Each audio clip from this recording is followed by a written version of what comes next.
ആസിഫ എന്തായി കുട്ടികൾ നിങ്ങളുടെ ക്ലാസ്സിലെ ഇലക്ഷൻ ഏറെക്കുറെ പൂർത്തിയാവാനായി 90%ഓളായി അല്ലേ? നിങ്ങൾക്കറിയാം നമ്മുടെ രാജ്യത്ത് പ്രധാനമന്ത്രി അതുപോലെ മറ്റു മന്ത്രിമാരെ സ്റ്റേറ്റിലാണെങ്കിൽ മുഖ്യമന്ത്രി മന്ത്രിമാര് MLA-മാരൊക്കെ നമ്മൾ എങ്ങനെ തെരഞ്ഞെടുക്കുക? ഈവൻ പഞ്ചായത്ത് പ്രസിഡന്റ് മെമ്പർമാർക്ക് തെരഞ്ഞെടുപ്പിലൂടെ അല്ലേ? ഏറ്റവും കൂടുതൽ വോട്ട് കിട്ടുന്നതും ജയിക്കും. അത് നിങ്ങളെ പരിചയപ്പെടുത്തുക എന്നുള്ളത് കൂടിയാണ് ഈ സ്കൂൾ പാർലമെന്റ് ഇലക്ഷന്റെ ഒരു ലക്ഷ്യം. ലോകത്ത് 2 തരത്തിലുള്ള തെരഞ്ഞെടുപ്പാണ്, 2-3 തരത്തിലാണ് രാഷ്ട്രഭരണകാല തെരഞ്ഞെടുക്കുക. അതിലൊന്നാണ് പാർലമെന്ററി ജനാധിപത്യം, ഭൂരിപക്ഷം നോക്കി. മറ്റൊന്ന് പ്രസിഡൻഷ്യലാണ്, വേറെ തരത്തിലാണ്. മറ്റൊന്ന് കിങ്ഡം, രാജപാർലമാണ്. ഏറ്റവും നല്ലതേതാണ്? ഏറ്റവും കൂടുതൽ ആളുകൾ വോട്ട് ചെയ്ത് ജയിക്കുന്ന ആളുകൾ അധികാരത്തിൽ വരികയെന്ന് തന്നെ അതിൽ വിശ്വസിക്കുന്ന അതാണ് കാര്യം.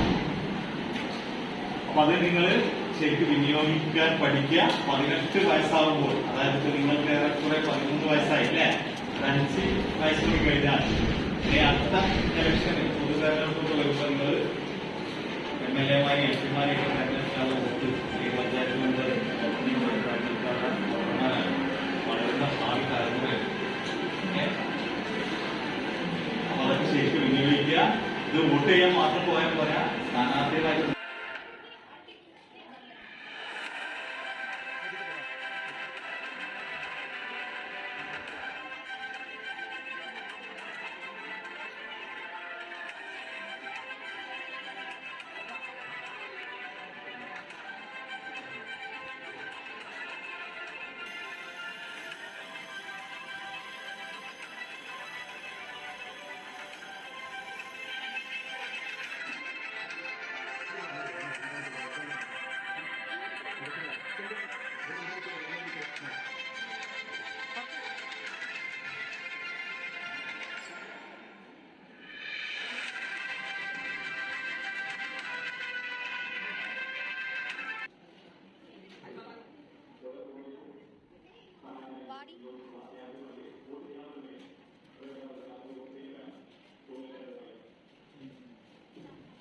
Arshida, la Aminaria.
ആലപ്പി സ്കൂളിലെ ക്ലാസ് ലീഡറിനെ തെരഞ്ഞെടുപ്പ് നടക്കുകയാണ്. 8 ബിയിൽ നിന്ന് മത്സരിക്കുന്നത് കൊമനാശ്ശേരിയിൽ നാദിയ ഹനിയുമാണ്. വോട്ടെടുപ്പ് നടന്നുകൊണ്ടിരിക്കുകയാണ്. നമ്മുടെ ജീവിതത്തിൽ നാം ധാരാളം തെരഞ്ഞെടുപ്പുകൾ കണ്ടവരാണ്. പക്ഷെ തെരഞ്ഞെടുപ്പിനുള്ള പരസ്യങ്ങളുമായി അല്ലെങ്കിൽ പ്രചരണവുമായി നടക്കുന്ന ധാരാളം വാഹനങ്ങളാണ് നമ്മൾ കണ്ടിട്ടുള്ളത്. തെരഞ്ഞെടുപ്പ് പ്രക്രിയയിൽ എന്താണ് സംഭവിക്കുന്നത് എന്ന് കൃത്യമായിട്ട് നമുക്ക് അറിയില്ല.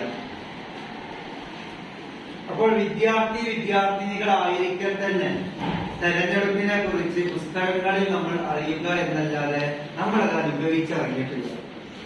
തെരഞ്ഞെടുപ്പ് പോലെയുള്ള ഒരു പ്രക്രിയ ലോകത്ത് തന്നെ ജനാധിപത്യ രാജ്യങ്ങളിൽ കൃത്യമായിട്ട് അവരുടെ രാഷ്ട്ര തലവന്മാരെ തെരഞ്ഞെടുക്കുന്നതിന് വേണ്ടി ഇന്ന് വളരെ സിസ്റ്റമാറ്റിക് ആയിട്ടുള്ള തെരഞ്ഞെടുപ്പുകൾ അല്ലെങ്കിൽ തെരഞ്ഞെടുപ്പ് പ്രക്രിയ അല്ലെങ്കിൽ ഇലക്ഷൻ നടന്നുകൊണ്ടിരിക്കുന്നത്. അപ്പൊ അതിനെ അടുത്തറിയാനും നമ്മുടെ അനുഭവത്തിലൂടെ മനസ്സിലാക്കാൻ വേണ്ടിയാണ് ആലത്തിയൂർ സ്കൂളിൽ ഈ ഒരു തെരഞ്ഞെടുപ്പ് നമ്മൾ ഇന്ന് നടത്തിയത്. ഇന്നത്തെ തെരഞ്ഞെടുപ്പ് ഏകദേശം വളരെ അതിന്റെ എല്ലാവിധ പ്രൊസീജിയറുകളും അനുസരിച്ച് നടത്തി അത് ഏറ്റവും അവസാന ഘട്ടത്തിലേക്ക് എത്തിയിരിക്കുന്നു.